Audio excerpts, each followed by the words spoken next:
Video ഇഷ്ടപ്പെട്ടാൽ like ചെയ്യുക, share ചെയ്യുക, സബ്സ്ക്രൈബ് ചെയ്യുക. അല്ലെങ്കിൽ നിങ്ങൾക്ക് നിങ്ങളുടെ ഇഷ്ടപ്പെടാത്ത കാര്യങ്ങളെല്ലാം കമന്റ് ചെയ്യുക. അപ്പോൾ നമുക്ക് നേരെ വീഡിയോയിലോട്ട് പോവാം. നിങ്ങൾ ഇന്ത്യനായി ജനിക്കാൻ എന്തുകൊണ്ട് പ്രൗഡാണ്? ഈ ലോകത്തിലെ ഏറ്റവും പോപ്പുലേറ്റഡ് കൺട്രി ആയതുകൊണ്ടോ, അല്ലെങ്കിൽ ഇവിടുത്തെ പോവർട്ടി, ഇൻഇക്വാലിറ്റി, ടെററിസം, അല്ലെങ്കിൽ ഇവിടുത്തെ പൊളിറ്റിക്കൽ ഇഷ്യൂ കാരണം? അല്ല. നമ്മൾ ആ രാജ്യത്തെ ജനമാണ്. അവിടെ ഒരാൾക്ക് അപകടം ഉണ്ടാകുമെന്ന് തോന്നുമ്പോൾ കൂടെ നിൽക്കാൻ ആൾക്കാർ വരുന്ന രാജ്യം ആ രാജ്യത്തെ ജനമാണ്. മോഡിന്റെ ഇതിന്റെ സൈഡിൽ ലാലിയുടെ ആദ്യത്തെ രാജ്യം നമ്മൾ ആ രാജ്യത്തെ ജനമാണ്. ബോളിവുഡ് ടാവറ്റിയതായിട്ട് വില കുറച്ച് ആദ്യത്തെ ട്രൈ തന്നെ മാസിലെത്തിയ രാജ്യം. പണ്ടൊരു കാലമുണ്ടായിരുന്നു സൈക്കിളിലും കാളവണ്ടിയിലുമൊക്കെ നമ്മുടെ റോക്കറ്റ് കെട്ടി വലിച്ചുകൊണ്ട് പോയിരുന്ന കാലം. അവിടുന്ന് ലോകത്തിലെ ഏറ്റവും സക്സസ്ഫുൾ ആയിട്ടുള്ള സ്പേസ് കമ്പനികളിൽ ഒന്നായി മാറിയിരിക്കുകയാണ് നമ്മുടെ ഇസ്രോ. അങ്ങനെയാണ് നമ്മുടെ രാജ്യം എന്തെങ്കിലും നേടണമെന്ന് ആഗ്രഹിച്ചു കഴിഞ്ഞാൽ അത് നേടിയിരിക്കും.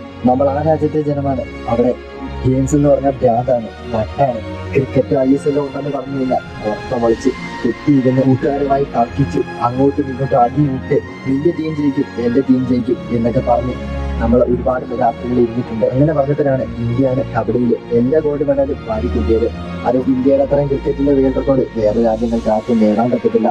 ഓട്ടത്തിന് ഒരു ദിവസം കൊണ്ട് 6 ഗോൾഡ് മെഡൽ ജയിച്ച നമ്മുടെ ഗോൾഡൻ ഗെയിം ഹിമാദാസ്. ഇത്രയും നേരം പറഞ്ഞത് ഒരു ട്രെയിലറാണ്. പിക്ചർ അടി ബാക്കി ഹേ ബായ്. ഈ രാജ്യത്ത് ഓരോ സ്റ്റേറ്റും ഓരോ ലോകം പോലാണ്. ഈ രാജ്യത്ത് ഓരോ ദിവസവും ഓരോ ആഘോഷങ്ങളാണ്.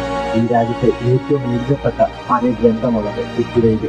വേറെ രാജ്യത്തെ ജനങ്ങളെല്ലാം 10 മാസം കഴിയുന്ന സമയത്തും ഇവിടെ ഇൻഡസ് വാലി സിവിലൈസേഷൻ, ഈ മാത്തമാറ്റിക്സ്, മാത്സ്, ആർക്കിയോളജി, വിദ്യാഭ്യാസ മുറകൾ, ആയോധന കലകൾ, മെഡിസിൻ, ആയുർവേദം, സീറോ ബൈനറി സിസ്റ്റം, സ്പേസിനെ കുറിച്ച് പോലും നമുക്കറിയായിരുന്നു. ഇതിനെയൊക്കെ കുറിച്ച് പറയുമ്പോൾ നമ്മൾ ഒരിക്കലും നമ്മുടെ സിനിമകളെ കുറിച്ച് മറക്കില്ലല്ലോ. ഈ ലോകത്തിലെ ഏറ്റവും കൂടുതൽ സിനിമകൾ റിലീസ് ചെയ്യുന്ന രാജ്യം നമ്മുടെ ഇന്ത്യയാണ്. ഇന്ത്യയിലാണ് ലോകത്തിലെ ഏറ്റവും പൊളിഷ്യനായിട്ടുള്ള ആക്ടറായിട്ടുള്ള ഷാറുഖ് ഖാൻ ഉള്ളത്. നമ്മൾ ആ രാജ്യത്തെ ജനമാണ്. അവിടെ zero, plastic surgery, shampoo, button, toilet flush, USB, radio frequency എല്ലാം കണ്ടുപിടിച്ചത് നമ്മൾ ആ രാജ്യത്തെ ജനമാണ്. അവിടെ ഏറ്റവും കൂടുതൽ പെൺ പൈലറ്റുകൾ ഉള്ളത് ഈ ലോകത്തെ പാതി സ്വർണം ഇന്ത്യൻ വീട്ടമ്മമാരുടെ കയ്യിലാണ്. ഈ വീട്ടമ്മമാരെ കുറിച്ച് പറയുന്നവരാണ് നമ്മുടെ രാജ്യത്തെ നമ്മുടെ അമ്മയെ പോലാണ് കാണുന്നത്. ഇന്ത്യൻ അമ്മമാരെല്ലാം ഡോക്ടർ വിത്തൗട്ട് MBBS ആണ്. നമുക്ക് ഓരോ അസുഖം വന്നാലും അവർക്കറിയാം നമ്മുടെ അസുഖത്തിന് മാറാനുള്ള ചികിത്സ എന്തൊക്കെയാണെന്ന്. നമ്മൾ ആ രാജ്യത്തെ ജനമാണ്. അവിടെ ഹിന്ദു, മുസ്ലിമാൻ, ക്രിസ്ത്യൻ, ജൈന, ബുദ്ധം എല്ലാവരും ഒരുമിച്ച് ജീവിക്കുന്നത്. നിങ്ങൾ ആലോചിച്ച് നോക്കുക, ബ്രിട്ടീഷ് നമ്മളെ ഭരിക്കാൻ വന്നില്ലായിരുന്നെങ്കിൽ ലോകത്തിലെ 35% GDP ഷെയർ ചെയ്യുന്ന ഈ രാജ്യം എവിടെ എത്തുമായിരുന്നെന്ന്.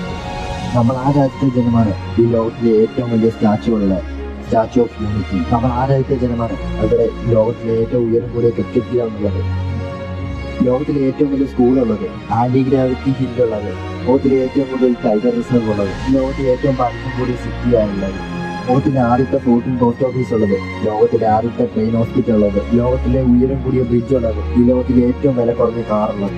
ഈ ലോകത്തിലെ ഏറ്റവും കൂടുതൽ ട്രെയിൻ സർവീസ് ഉപയോഗിക്കുന്നത് നമ്മുടെ രാജ്യമാണ്.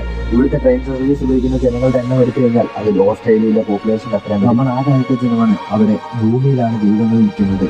അങ്ങ് ബോർഡറിൽ നമ്മുടെ ജീവൻ രക്ഷിക്കാൻ വേണ്ടി സ്വന്തം ജീവൻ പോലും പണയം വെച്ച് അവർ നമ്മളെ കാവലായി നിൽക്കുന്നു.